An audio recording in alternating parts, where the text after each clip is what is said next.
Itoophiyaa filannoon hin finne filannoon hin furtu rakkoo Itoophiyaa ka furuu danda'e marii waliigalaa hunda hirmaachisaa fi hammata tahuu qaba jechuudhaani hogganaanii paartii KFO obbo Profeesar Mararaa Guddina karaa OMN'tu dubbachuu isaa gabaasni turre. Kunini kanumaan odoo jiru dippiloomatiin mootummaa Itoophiyaa duraanii Dr. Biraane Masqal Abbabee Sanyii rakkoon Itoophiyaa filannoon hin dhufne filannoon hin furamne rakkoon Itoophiyaa walxaxuudha. Rakkoo walxaxuu kana ammaan tana humni nafxeenyaa kaabiyyi jalattuu galee butee jira. Rakkoo walxaxuu kana filannoo waan hin furre waan taateef Oromoo fi sabaaf sablammiin humnaan cabanii bakka humnaan caban kanatti waan humnaan dhaban humnaan deeffachuu fi ijaaramanii qabsoo nafxeenyaa barbadeessuu irratti cimuu qaban jechuudhaani karaa feesbuukiitiin dhaamsa isa barreessuu isin biraan gahuun kennan yaadatama. Qarqara magaalaa Gincii fi Olonkomii jidduutti balaa konkolaataa muudateen atileetonni lama lubbuu dhabanii jedha. BBC'n Afaan Oromoo akka gabaasetti godina Shawaa Lixaa aanaa Ejersaa Rafootti balaa konkolaataa dhaqqabe kanaan lubbuun atileetota lama darbuu isaa Federeeshiniin Atileetiksii Itoophiyaa fuula feesbuukii isaa irratti barruu barreesse waabeffachuudhaan BBC'n akka gabaasetti balaa dhaqqabe kanaan atileetonni lama du'anii jiranii atileetii Horsee Nagaatii fi atileetii Baacaa Baqqalaa balaa konkolaataa kanaan kalee du'uun isaanii BBC'n gabaasee jira. Dabalataanis atileetota kan wajjin turanii Dr. Mulugeetaa Haayiluu namii jedhamu balaa kanaan ajjeefamuu yookaan ammoo balaa kanaan du'uu isaa maddii oduu BBC kunini odeeffannoo Federeeshiniin Atileetiksii Itoophiyaa baasee waabeffachuun gabaasee jira. Daawwattoota keenya jaalatamoo fi kabajamoo odeeffannoon keenya kan isin biraan gayaa jijjiirru kanuma fakkaata. Dhaabbanni OMN Oromia Media Network ka Jawaar Mohammadii faati hundeessanii daayireektara haarawaa muudachuu isaa ibsatee jira. Daayireektarni haarawaa kunini Mohammad Abdoosh yookaan ammoo Mo Abdoosh jechuudhaan dhagahamee jira. Daayireektarii haarawni OMN muudate kunini haga OMN hundaa'e irraa kaasee bifa adda addaatiin nama OMN tajaajilaa ture ta'uun isaa dhagahamee jira. OMN baatii amajjiidhaan duubatti baatii waxabajjii Hacaaluu Hundeessaa eegee ajjeefameen duubatti biyya Itoophiyaa keessatti abbaa taayitaa biroodkaastii Itoophiyaatiin miidiyaa seeraa ala jedhamee eegii saamsamee qabeenyi isaa saamamee hooggantoonni isaa hidhamanii gaazexeessonni isaa hidhamaniin duubattu biyya keessaa cufamee biyya alattu tamsaasaa isaa jalqabe. OMN yeroo sanitti hoogganaa yeroo fi tahuu muudate Raamii Mohammadii dubartii jedhamuun akka daayireektariitti hoogganamaa ture. Yeroo ammaan tana Mohammadii Abdooshii hundeessota OMN keessaa nama tokko kataheen akka hoogganamu boordini OMN murteessuun isaa dhagahamee jira. Daawwattoota keenya jaalatamoo fi kabajamoo OMN boordini hooggana haarawaa daayireektarii haarawaa filuufiin isaa kun jechuun miidiyaa hawaasummaa irratti miira gammachuutu fi miira adda addaa kaasaa akka jiru kan dhagamaa jiru. Warri hooggansaa boordii OMN yeroo ammaan tana karaa OMN'tiin muudama haarawaa Mohammad Abdooshii kenname kan irratti ibsaa kennaa jiranii Dajanee Guutamaa wajjin gaaffiif deebii godhaa jiran keessatti jechuudha. Mohammad Abdooshii bara hojii gaarii isaa hawwina itti aansuudhaanii OMN gaazexeessaa haarawaa tokko Misri irraa mindeessuun isaallee dhagahamee jira. Kanaafillee bara haarawaa hawwuu barbaanna hojii gaarii akka isaan hojjetanii abdii qabna.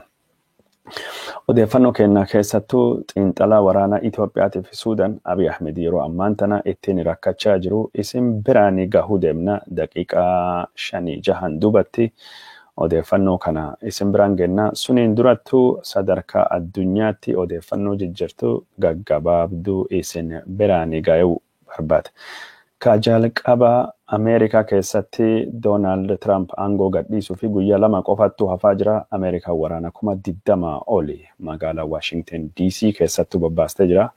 warra bobba'e kan keessaa ka badii dhaqqabsuu danda'anillee jira sodaan jedhu waan jiruu fi FBI dhaabbanni yakka qoratu ka Ameerikaa warra achittu bobba'e kana dubbe isaanii qorachaa akka jiru addeessee jira.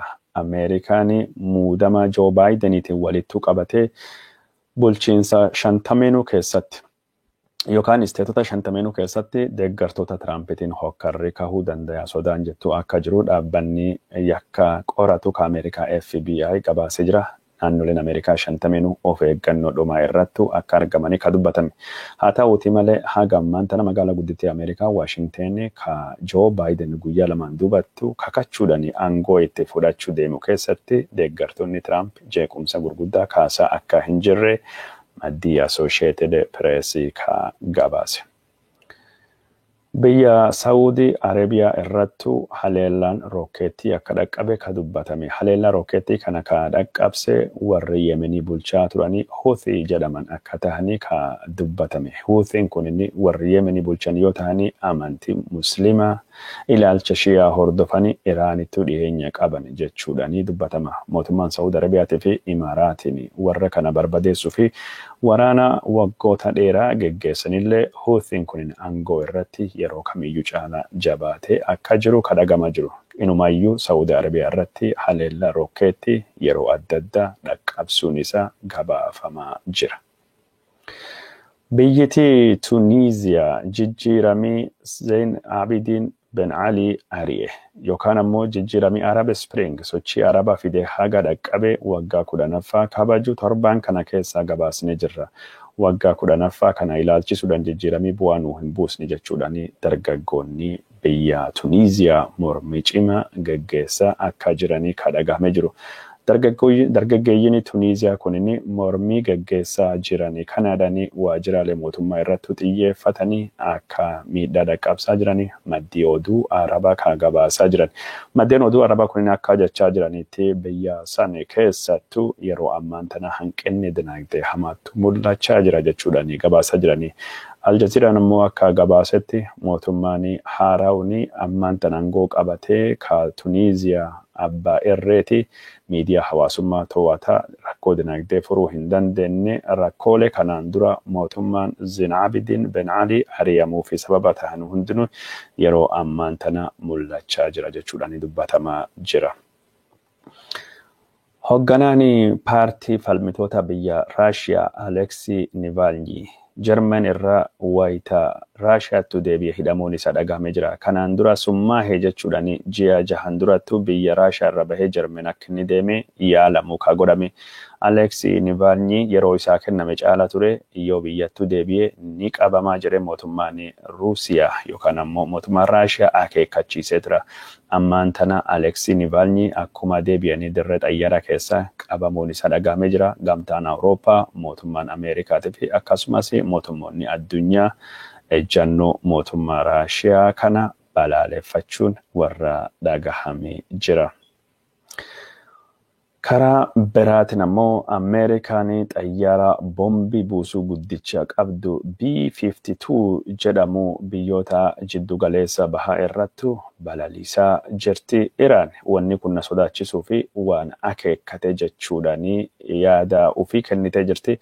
Ameerikaan dubbii barbaada kanarra akka uf qusattullee Iraan dhaamsa dabarsitee jirti. Iraanii dhiyoo kanatti ballistic misaayilii kiiloomeetira 1,800 furguggaahuu galaana irratti yaalii milkaawaa godhee jira jechuudhaanii addeessuun ishee ni yaadatama. Daawwattoota keenya jaalatamoo fi kabajamoo Paakistaanii fi Indiyaa jidduutti rakkoon jirtu hammaachaa jirti. Indiyaan filannoo gaggeeffachuu deemuutu jirti. Yeroo ammaan tana filannoo kanaan wal birattis Pakistan sodaachisuu fi shaakalli waraanaa kajeettota gurguddoo gaggeessaa akka jirtu kadhagamaa jiru. Muummichi ministeera Pakistan Imran Khan mootummaan Indiyaa filannoo mo'achuu fi Pakistan sodaachisuu akka malattuu fayyadamaa jechuudhaanii shaakalli waraanaa Indiyaa kana balaaleffatee jira. Yoo Indiyaan haleellaa gosa Pakistan irratti goote Pakistan deebii gahaa kennite jechuun dhagahamee jira. Indii fi Pakistan biyyoonni lachuu biyya waraana nukleerii qaban ta'uun isaanii dubbatamee jira. Israa'eel lafa Arabaa ka qabattee West Bank irratti qubsuma babal'isuu fi karoora ishiin jalqabde mootummaan Arabaa balaaleffachaa jirani. Biyyattii hariiroo Israa'el wajjin qabdu Misriinis adeemsi qubsuma Israa'eloota babal'isuu kunin araaraa jiddu galeessa bahaatii fi hin gargaaru jechuudhaan dubbachuun warra dhagahamee jira. Suudaanii kutaa bulchiinsa Daarfurii keessatti walitti bu'iinsa gosa dhalateen namni 85 oli ijjeefamuu dhagahamee jira. Kutaan bulchiinsa Daarfurii kunin kutaa hokkaraa fi saaxilamte ta'uu isattu gabaafamaa jira. Suudaanii fi Itoophiyaan wayitaa walittu gaarreeffachaa jiran kana keessatti biyyoota lamaanuu keessatti walitti bu'iinsi gosa namoota hedduu lubbuu isaanii galaafachaa akka jiru maddii oduu BBC ka gabaasee jiru. Daawwattoota keenya jaallatamoo fi kabajamoo odeeffannoon keenya ka addunyaa ka isin biraan gayaa turre kanuma fakkaataa jira. Dhukkuba koronaa vaayirasii irraa odeeffannoo jiru takkaa lama isin biraan hageennuti. Namni dhukkuba koronaa vaayirasii irraa qulqulluu hin taane yookaan ammoo namni dhukkuba koronaa vaayirasii qoramee bu'aan isaa bilisa yookaan negatiivii hin garsiifne yookaan ammoo ka dhukkuba koronaa vaayirasii fuudhee ji'a 3 keessatti fayyuu isaa ragaani doktorii beekamaa yookaan ammoo doktorii beekamtii qabu irraa hin dhufne gara Ameerikaatti balali'uu akka hin dandeenye ka dubbatamee jiru. Haaluma kanaan Itoophiyaa keessa namni dhukkuba koronaa vaayirasii irraa bilisaa hin taane yookaan ammoo ragaa dhukkuba kanarraa qabamee fayyee higarsiisuun qabanne akka gara Ameerikaa dhufuu hin dandeenye ibsii kennamee jira. Mootummaan Ameerikaa balalii gara Ameerikaatti godhamu hundaayyuu irrattu ulaagaalee kunin akka guutamuu qabu ajaja dabarsuun isaa dhagahamee jira. Karaa biraatiin ammoo dhukkubni koronaa vaayirasii sanyiin haarawaa isaa biyya adda addaa keessatti mul'achaa jira. Of eeggannoon barbaachisaa akka ta'e ka dubbatamaa jiru. Ingiliiza fi Faransaayii ammaan tan adda taanaan sochii nama baay'ee akka daangeessaa jiran jechuudhaan dubbatamaa jira. Dhukkubni koronaa vaayirasiitii fi tallaalliin dhiyaachuutu jira. Biyyoonni adda addaa tallaallii kana argachuu fi carraaqaa akka jiranii ka dubbatamaa jiran. Biyyoonni tallaallii qaban ammoo lammiilee warra shakkii qaban irraa kan ka'e tallaallii kana fudhachuu fi akka fedhii hin qabnellee mul'achaa jira. Biyyoonni ammoo tallaallii kanaaf ummatisaa fedhii qaban gariin ammoo daawaa dhabanii rakkachaa akka jiru kadhagamaa jiru. Biyya Nigeeriyaa keessatti dhukkuba koronaa vaayirasiitii fi tallaallii jechuudhaan qoricha soba ammaan tana warra namaa kennutu jira. Kan irrattuu dhaqqabne jechuudhaan mootummaan Nigeeriyaa ibsa baasee jira. Karaa biraatiin ammoo biyya Austraaliyaa dhukkuba taphattoota biyya suni ka ispoortii irratti nama 40 irratti dhukkubni koronaa vaayirasii sanyiin haarawni waan argamee fi akka nama wal hin geenye qofaattu eegamaa jiran jechuun isaa gabaafamee jira. Biyyittii dhukkubni koronaa vaayirasii keessattuu dhalatee jedhamtu Chaayinaa. Chaayinaayyuu keessa magaalaa Wuhan akka taatee kadhagamaa jirtu. Magaalii Wuhan gaafa dhukkubni koronaa vaayirasii keessatti mul'ate maal fakkaata akka jedhu ragaan suuraa fi sagalee Aljaziiraan argate tokkini gadhiifamee jira. Kunilleen odeeffannoo haarawaa ammaan tan addunyaan akka malee irra haasawaa jirtu ta'uun isa dhagamee jira. Koronaa vaayirasii waan ammaan tanallee sodaa addunyaa ta'uutti fufi of eeggannoo koronaa vaayirasii fi gootanii ammallee godhuu itti fufaa isiniin jechuu barbaanna. Saatii gadi nuu hafte daqiiqaa 18 jirani keessatti Abiy Ahmed rakkoo siyaasaa hama inni keessa seene keessattuu rakkoo siyaasaa Abiy Ahmed keessa seene Abiy waan godhuu wallaalee habashonni maraachaa jiran odeeffannoo jettu isin biraan gahuu deema.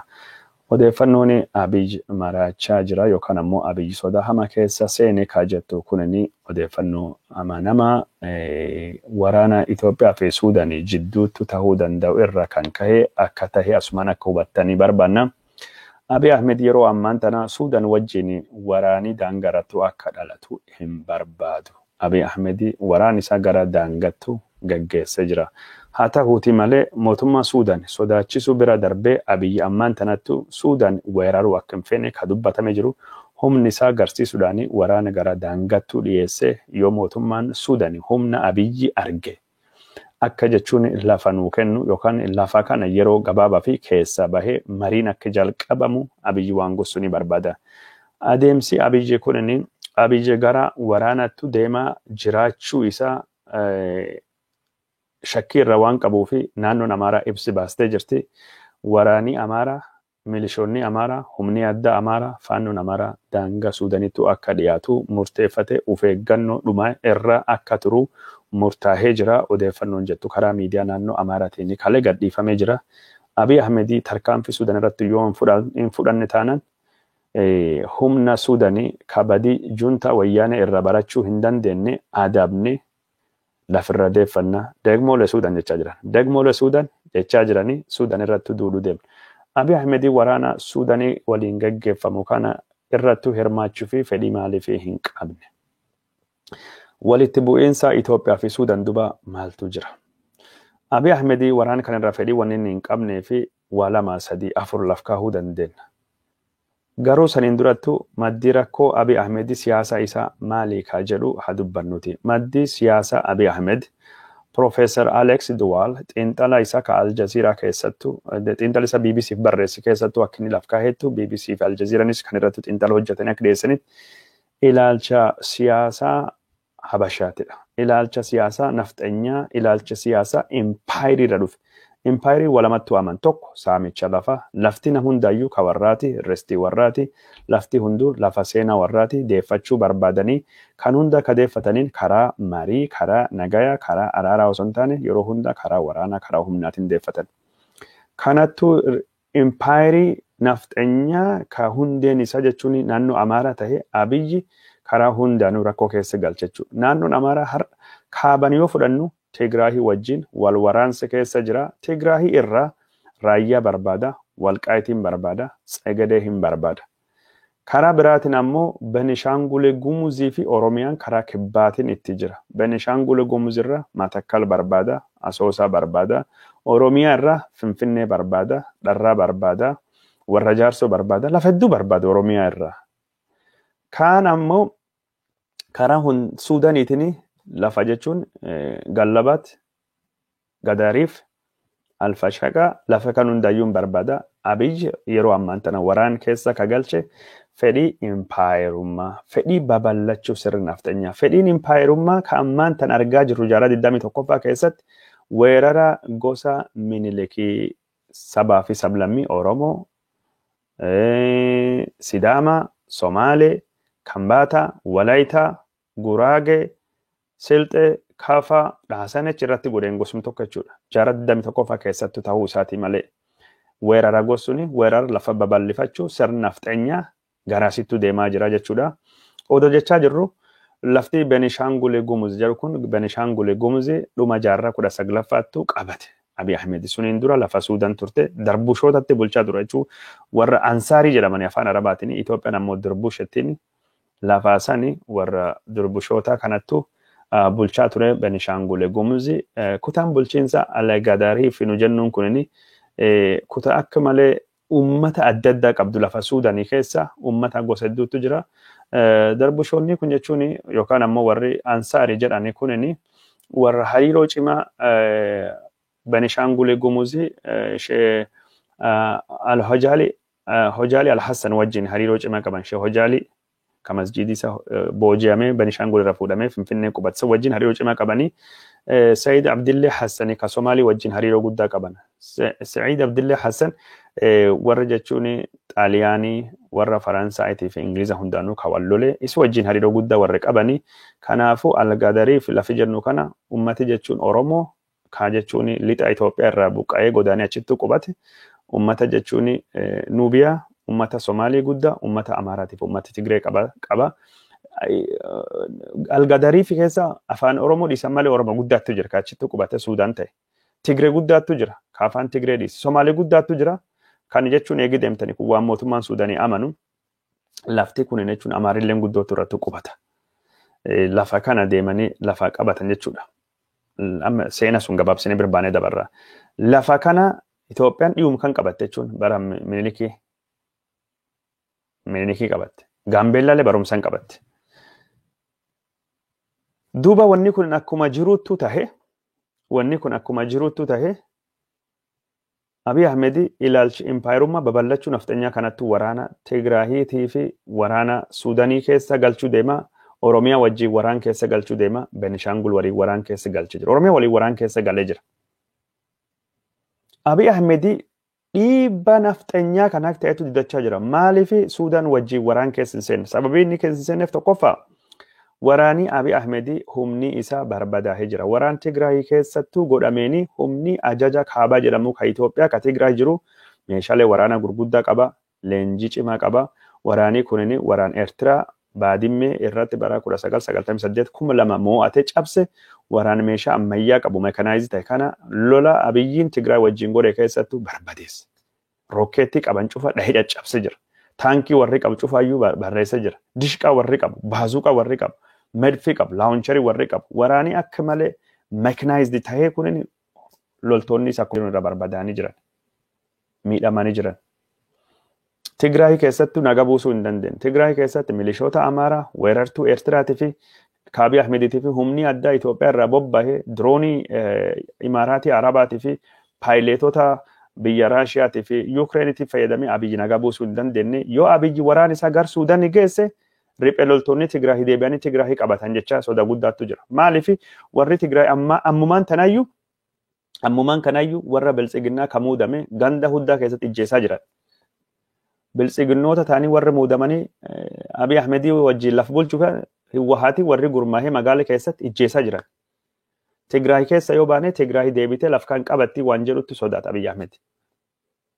Abiy Ahmed waraan isaa guddoo barbadeesse waraan Tigraay kan keessa yoo mo'atellee bahu Abiy Ahmed nama madaa hedduu baya. Abiy Ahmed nama jechuun yara ta'etu dadhabetu militarily nama dadhabetu bahaa jedheen dubbanne ture. Abiy Ahmed biyya keessatti naga buusuu hin dandeenye ollaa wajjin naga buusuu hin dandeenye karaa dippiloomaasiitii maqaan isaa akka malee bata. Dippiloomaasii irratti salphinni guddaatu si qunnamee jira. Yeroo ammaan tana karaa dippiloomaasiitiin Abiy Ahmed miidiyaa addunyaa ari'aa jira biyyi keessa mootummoonni gamtoomanii maqaa isaa balleessaa jiranii gamtaan Awurooppaa liqii isaa kennuu fi karoorfate qabee jira. Mootummaan Ameerikaa liqii irraa qabee jira. Baankiin addunyaa liqii irraa qabee jira. Dhaabbanni maallaqa addunyaa liqii irraa qabee jira. Karaa dippiloomaasiitiin Abiy Ahmed kana Noobeelii nagayaa badhaafame namtichi kun ammaan tana hoogganaa waraana, hoogganaa badii, hoogganaa boombii buusa jedhame akkasittu maqaan isaa kaa'aa jira.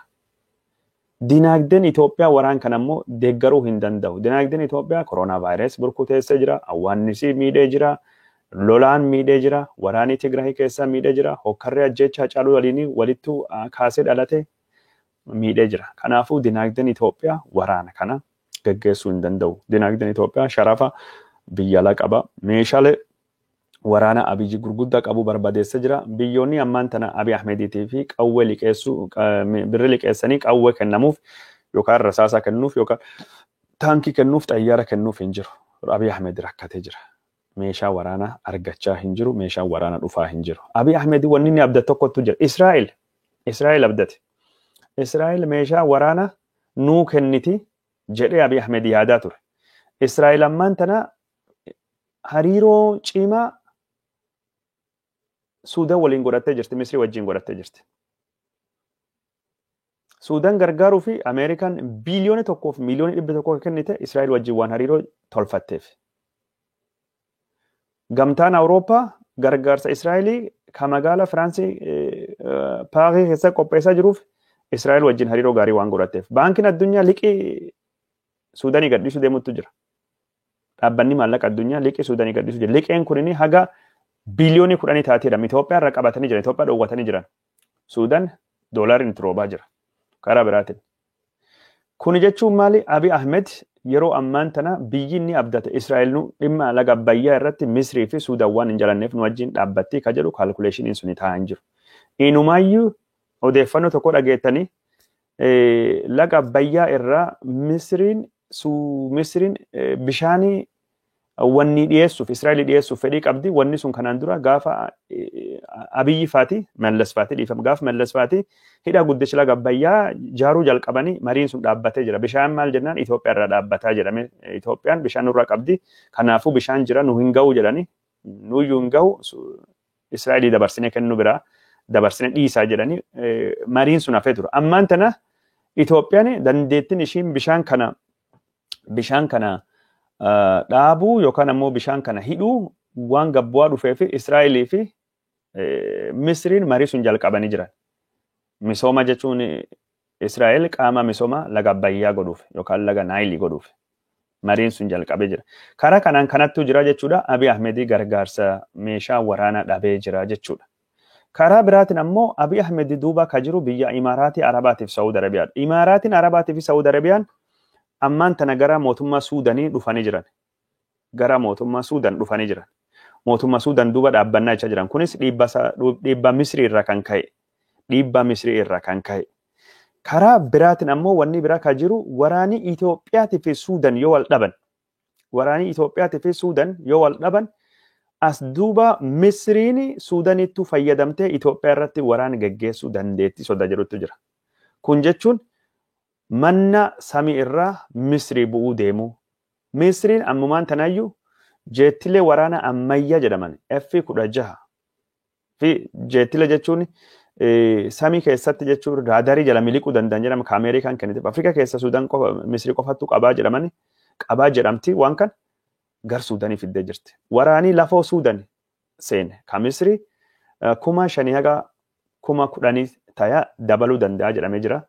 Dhiyoo kana jechuun warri mootummaa Suudan magaalaa Alqaahiraa jechuun magaalaa guddatti Misrii deemanii Suudan Itoophiyaan yoo weerarte yookaan Itoophiyaan wal dhabde deeggarsa guutuu Suudanii kennuu fi akka fedhii qabdu ibsitee jirti. Mootummaan Abiy Ahmed illee karaa dubbii himaa isaatiin Abiy Ahmed mataan isaa iyyuu yeroo hundaayyuu obboleeyyan Itoophiyaatii fi Suudan obboleeyyan ollaa qaama sadaffaatti walitti buusa qaama wayitti duuba jira jechuudhaan odoo maqaa hin dhoofne Misrii himachaa jiranii Abiy Ahmed Misrii akkanatti sodaata jechuudha. Misriitti duuba jira, Misriitti duuba jira, warri duuba jira, Misriitti loluu danda'a jedhamee dubbatamee jira. Odoo jechaa jirru hidhaan guddichi laga Abbayyaa daangaa Suudaan irraa kiiloomeetirii 15 qofa fagaata.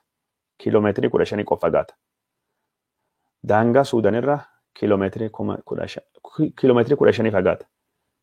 Misriin misaa'iloota yookaan rookeetota kiiloomeetirii 500 ol deeman qabdi. Suudaan illee ni qabdi. Itoophiyaan rookeetota kiiloomeetirii 400-500 deeman qabdi turte. Naannoon Tigraay argitanii jirtan Asmara rukutaa turte gaafa san.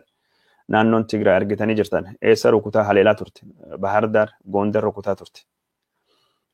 Kun jechuun maali kiiloomeetirii 15 gubbaa taargeetii jiru rukutuuf dhahuu fi salphaadha. Waraanni dhalatee jennaan Suudaanii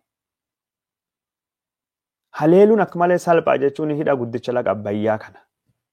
Misriin achi dhufte haleeluun akka malee akka Doonaald Tiraamp baanee Misrii waan kana guutumaa guutuu barbadeessiti. Blow up gooti.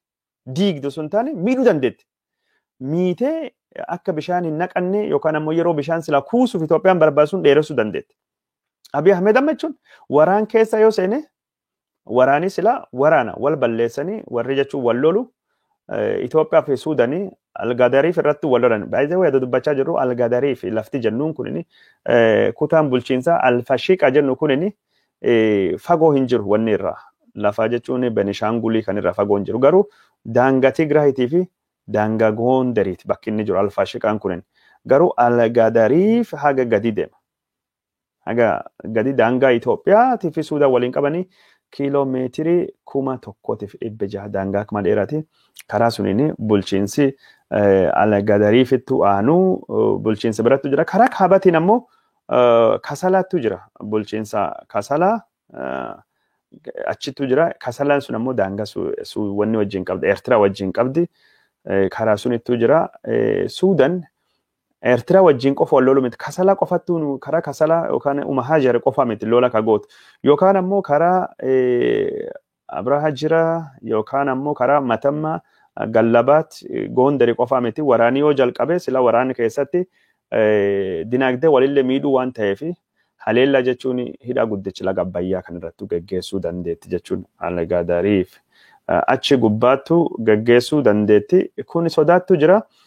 Wanni warri barbaadu maali jennaan hidha guddicha laga Abbayyaa sun irratti wal dhabaa waan jiraniif dinagdee Suudanii dinagdee Itoophiyaa dadhabsuu fi Suudanii karaa suniin haleellaa dhaqqabsu akkasiin dandeettu kan mul'achaa jiru.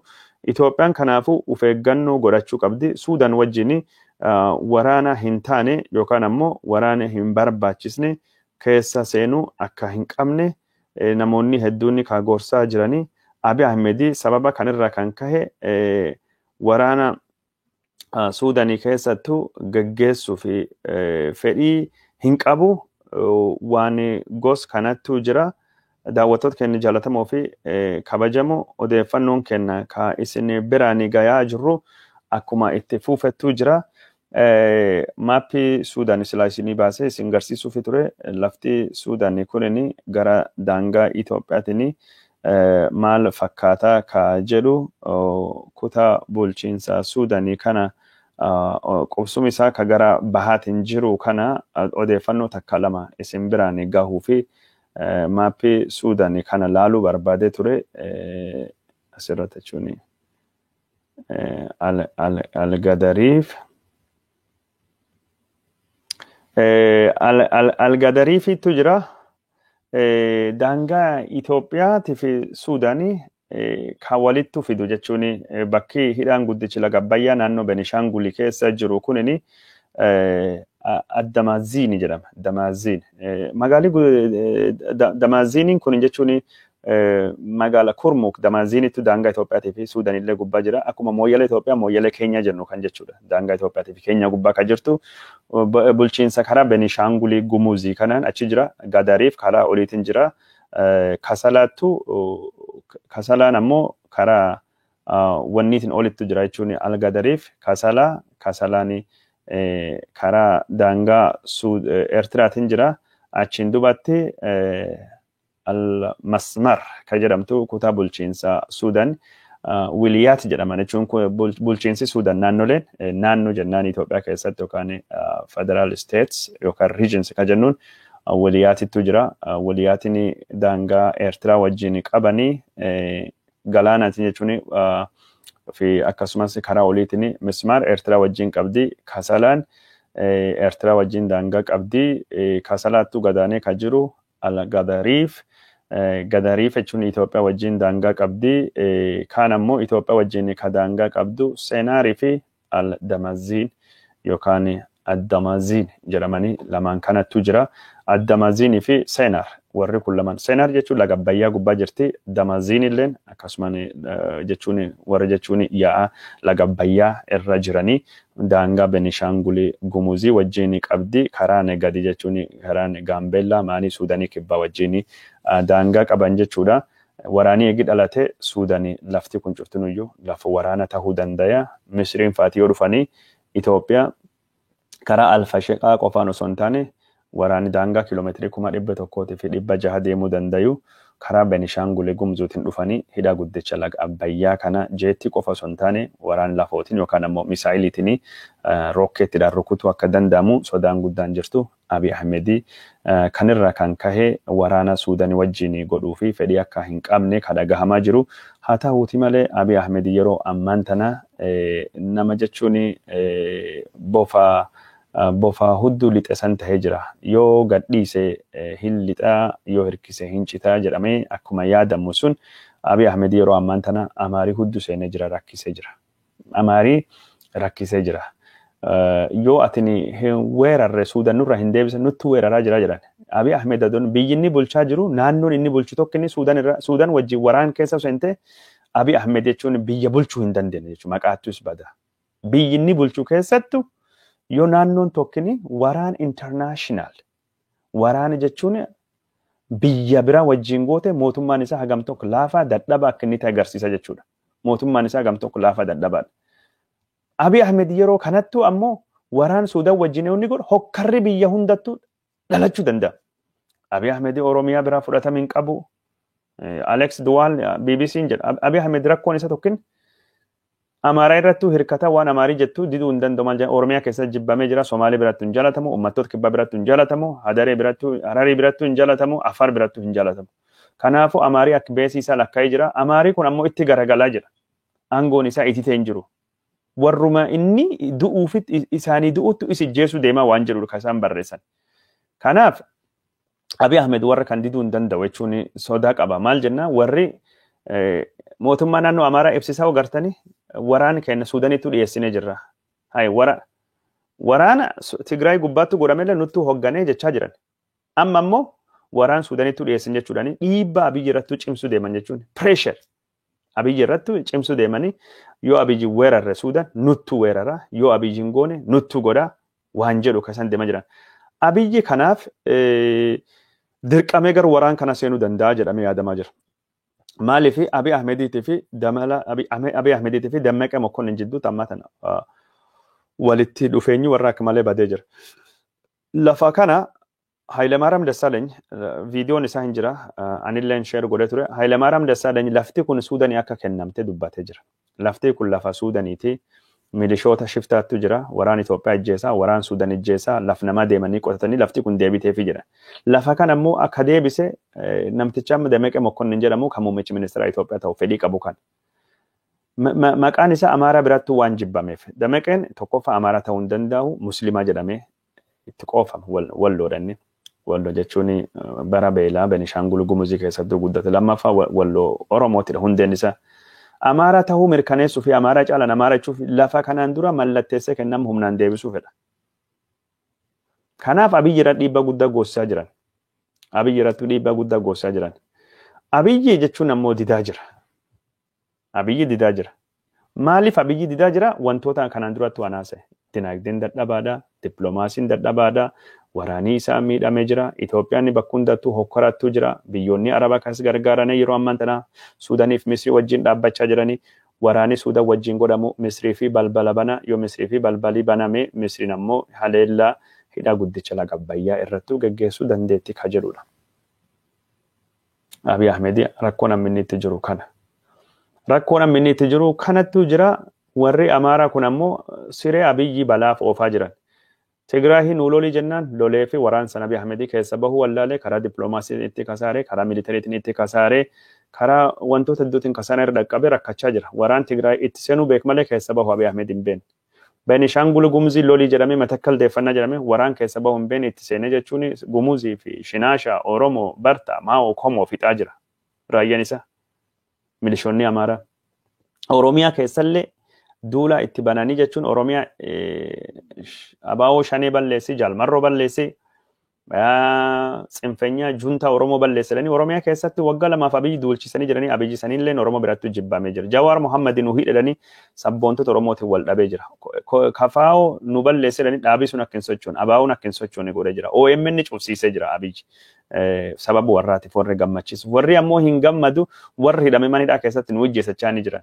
Abiy Ahmed ammoo kan waan godhu wallaalee jira ittiin rakkachaa jira. Kan caalaa sadarkaa deemuu hin dandeenye gubbaa dhaqqabee jira. Abiy Ahmed yeroo ammaan tana kan kanattu tahaa jira jechuudha. Benishaangul Gumuzii qofaa miti naannoo kan qofaa miti rakkoon qormaatii akkasii kunis dhaqqabee jira jechuudha. Kan caalaa deemuu danda'a, kan caalaa deemuu danda'ee hin danda'a. Garuu badiin siree Abiyyiitii fi akka malee rakkoodha. Abiy Ahmed Suudaan dhahee rukutee keessa baasuu danda'a. Garuu Suudaanillee miidhaa dhaqqabuu dandeetti. Hidhaa guddicha laga Abbayyaa irratti miidhaa dhaqqabuu danda'a. Itoophiyaan lafa sun qabatte lafa sun irratti turuuf jechuun rakkoo dinagdee qunnamuu danda'a. Rakkoo dippiloomaasii guddaanis qunnamuu danda'a. Wantoota hedduutu jira. Kun cuftin iyyuu waan ammaan tana Abiy Ahmed rakkisaa jiru. Karaa biraatiin Abiy Ahmed rakkoo dinagdee guddaa seenee jira. Torbaan kan yoo san dhageettan taate doolaarii biyya alaa to'annaa hanqinni sharafa gabayaa dhoksaa laf jalaa gurguramu kan to'anne jechuudhani hawaalaa Soomaalii kan Itoophiyaa keessa hojjetu cufa irratti to'annoo godhanii birriin Itoophiyaa sharafni 56 irraa gara 48 doolaaritti gabbu'ee jira. Kun amma maal godhe Abiy Ahmed namni hedduun akkas olaalu to'achaa jira jedhan. Wanni akkas tahee to'atamaa jiru hin jiru. Doolaariin namni alaa hawaalaa Soomaaliitiin argu tokkolleen Itoophiyaa deemaa hin jirtu. Doolaariin jechuun namni biyya alaatti ergu Togo Wacaalee Soomaaliyaa keessatti hafaa jira. Togo Wacaalee Soomaaliyaa keessatti hafaa jira. Yookaan ammoo Hargeessatti hafaa jira. Maallaqi kun Itoophiyaa seenaa hin jiru. Soomaaliin maal gooti? Doolaariin namni Itoophiyaa biyya alaatti ergu harka Soomaaliitti hafaa jira.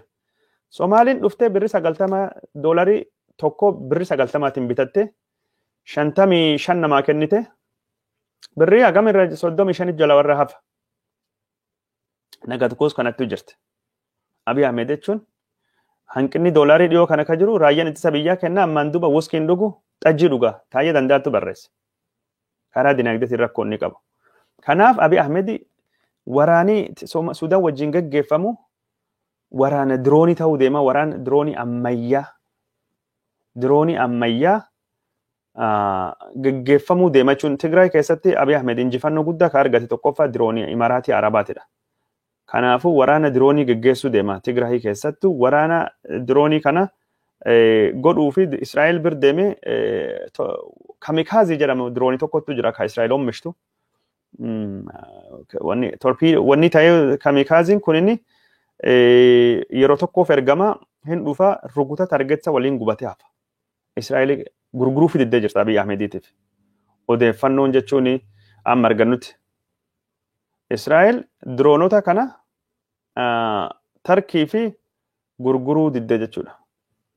Maal jenna hariiroo gaarii Suudaan wajjin qabdi. Hariiroo gaarii Misrii wajjin qabdi.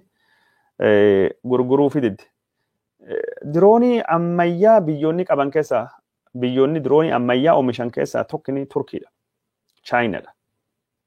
Ameerikaadha. Biyyoonni Awurooppaa hedduutu jiran. Firaans, Ingiliiz warri gurguruu fidanii jiran. Abiy Ahmed gargaarsa meeshaatti filiqee biliyoonii 4 Emmanuel Macron pirezidaantii Firaans gaafatee meeshaa saniin kenneef hin gurgurreef. Chaayinaan Itoophiyaa gurguruun barbaaddu kan Imaraatiin Arabaa itti fayyadamaa jirtu kun Chaayinaa irraa bitti. Imaraatiin Arabaa Yemen keessattuu seera alaa itti fayyadamtee diroonii Ameerikaan kenniteef Siiriyaa keessattuu kanaafuu Ameerikaan dhoowwattee jirti Chaayinaa irraa. Chaayinaan hin gurgurtii Imaraatii Arabaati garuu Imaraatiin Arabaa Suudaan deeggartii diroonii kana waraan Itoophiyaatiif Suudaan keessatti fayyadamuu hin barbaaddu. Inumaayyuu araarsuu fedhaa jettee jirti. Amma Suudaan wajjin biyyoonni Arabaa kun dhaabbachaa waan jiranii fi Abiyyi diroonii argachuu fi Turkii bir deemee jira. Turkiin diroonota ammayyaa ta'anii cimaa warra oomishan keessaa biyya tokko Beeraktar diroonii jedhamu. Beeraktariin kunin diroonii jechuun waraana Armiiniyaa fi Azerbeejaan keessattuu jijjiirama guddaa fide. Armiiniyaan jeetti baay'ee qabdi karaa isheen kenniteef taankota, laawuncheroota gurguddoo, dishqota, meeshaalee madaafa gurguddaa qabdi. Sun hundinuyyuu jechuun diroonii 12 qabdi jedhan jechuun Azerbeejaan. Dirooniin 12 meeshaalee taankii 200 oli barbaadeessa. Diroonii gosanii Tarkii irraa argachuuf ammaan tan carraaqaa jira. Abiy Ahmed ammaan tan akka hiriyyaa Turkii tahee of dhiyeessuttu jira. Kanaaf ammoo jechuun Turkii wajjin hariiroo cimaa ka qabdu Somaaliyaadha. Farmaajoon biyyoonni Arabaa wal dhabanii jennaan gara Imaraatii bahuu hin barbaanne gara Saudi Arabiyaa hin baane gara jechuun mootummaa Turkii bahe. Waraana Farmaajoo kan leenjisaa jirtu Turkiidha. Ka gargaaraa jirtu Turkiidha. So Imaraatii fi Saudi Arabiyaan yoo ka Suudaan gargaaran taate odoo jechaa jirru mootummaan Suudaanii ka Omar Hassan al-Bashir ka gargaaraa ture biyya Turkiitidha. Turkii fi Qatar. Turkii fi Qatarittu gargaaraa ture. Kanaaf fonqolchi mootummaa ka waraanii Abdul Fattah al-Burhan faati godhan. Fonqolchi mootummaa ka godhan sun Saudi Arabiyaa fi Imaraatitti duuba taa'ee goosise. Waraanii akka jechuun Omar Hassan al-Bashir garagalchuu ka godhe. Mormiin uummata ka'ee jennaan warrattuu gargaaraa jira.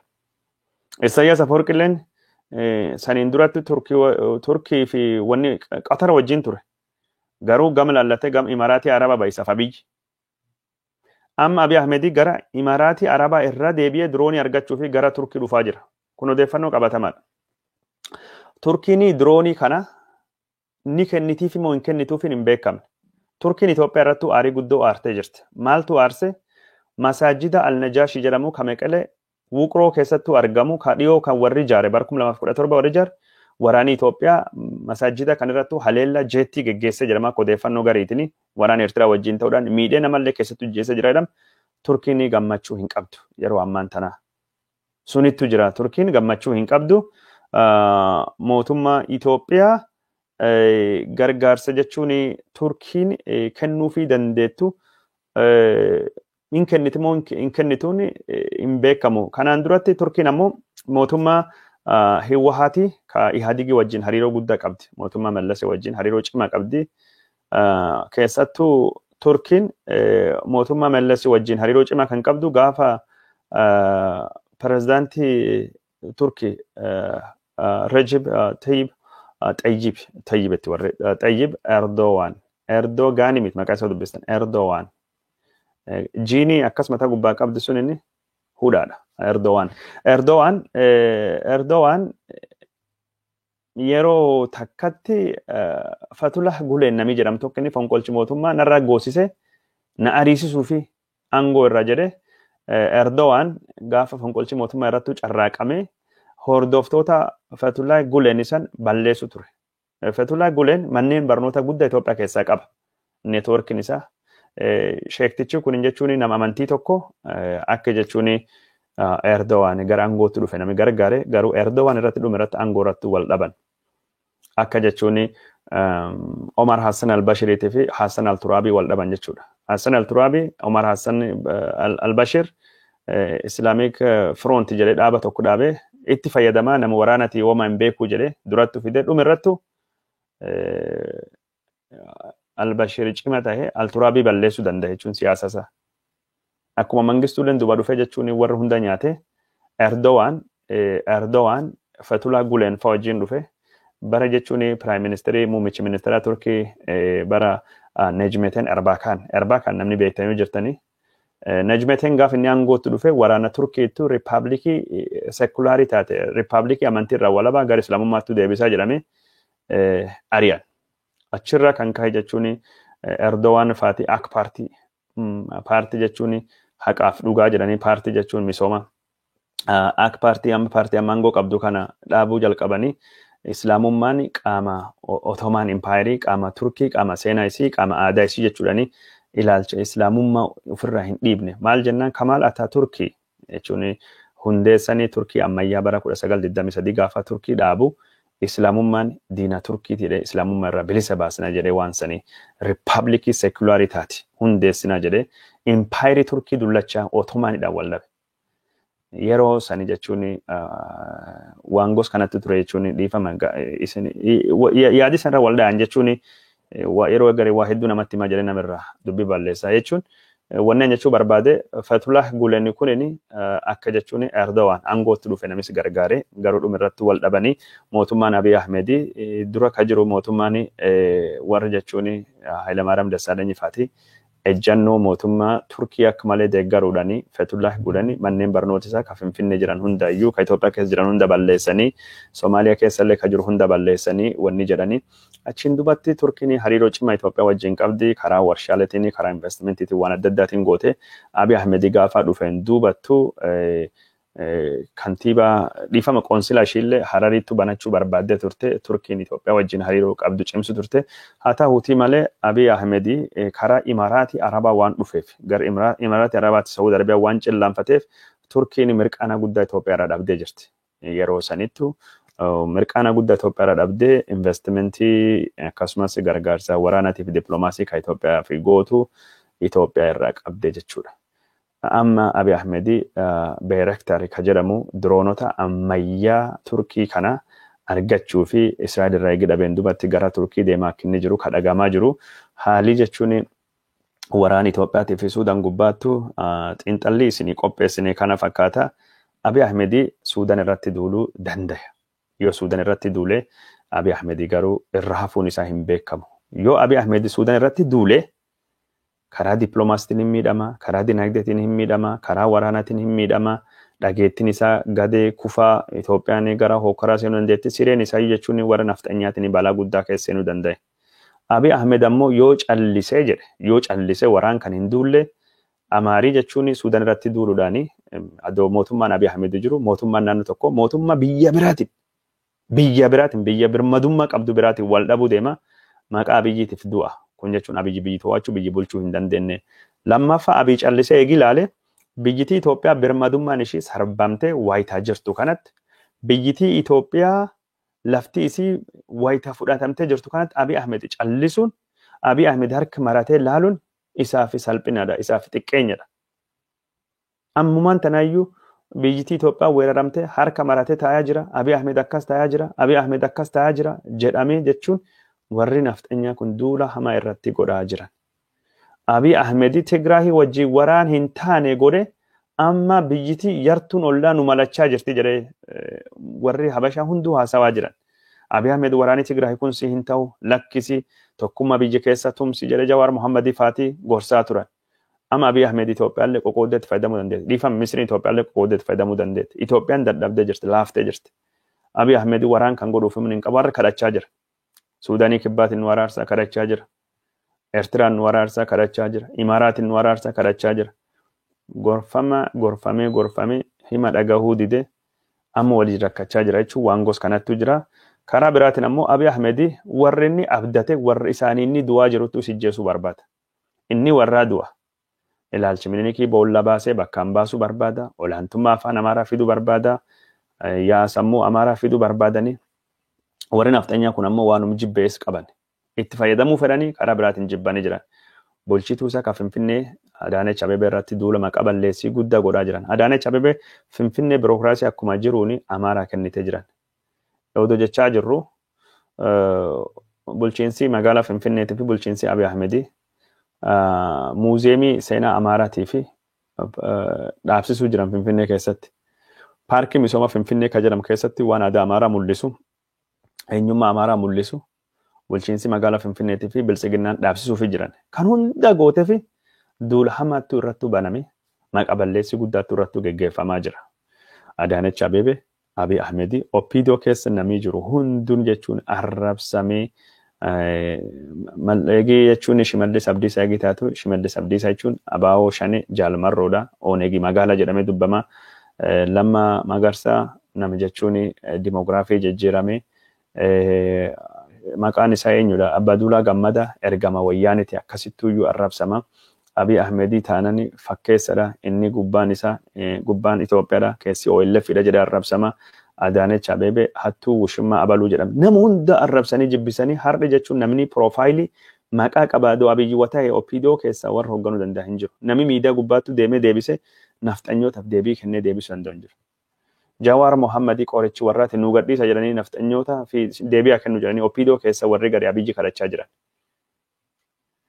Gaafa Shimallis Abdiisaa nafxanyoota bakka cabnettu cabsine jedhee dubbate ka deebii kenneefi deebii Shimallis maal jechuu barbaade jedhee miidiyaa Habashaa gubbaattu gabbaa explain godhi Jawaaridha. Gaafa Burraayyuutti masakar ummatii akkasi zarmaatfaat jimla fijjita lamu Burraayyuu gubbaattu ka deebii kenne Jawaar Mohammadiitidha. Burraayyuu gubbaatti ka deebii kenne. Ajjeecha bakka adda addaa Itoophiyaa keessatti waan deemaa jira Jawaar Mohammad. Jawaar Mohammad nama nu fure nama warra kanaaf deebii deebisuu qoricha qootuu danda'u nu gadhiisadanii kadhachaa jiran. Abiyyiitu didee malee. Abiyyi ammoo maal? Jawaar gadhiisee jennaan bakka waraana addunyaa sadaffaatti Itoophiyaa keessa dhalatee Habashaan sodaachiftee jirti. Aangoon irraa fudhatee sodaatee jira. Gadhiisuun barbaada. Oppiidoon xixiqqoon garuu waanum ta'anii waan qabataniif gadhiisan wallaalanii. Amma taayyeen araara eegii jedhe muddameeti. Ummati Oromoo nu jibbee nafxanyaan achi jechuun mukitti cabsaa jirti. Achi waraan hin ta'an Tigraay waliin lol keesseen, Benishaangul seen, Oromiyaa wajjin, Suudaan wajjin. Abiy Ahmed jechuun ka Suudaan sodaatu malee Oromiyaa wajjin lol keessa jira. Warri gammachiisuuf Jaalmarroo balleessaa, Jinni Sheexan balleessaa jedhee Oromiyaa bakka hundattuu zoonii jahaa ol ammaan ta'an waraana deemaa jira. Matakkal waraana deemaa jira. Tigraay waraana addunyaan beektu, kaan hin beektu malee.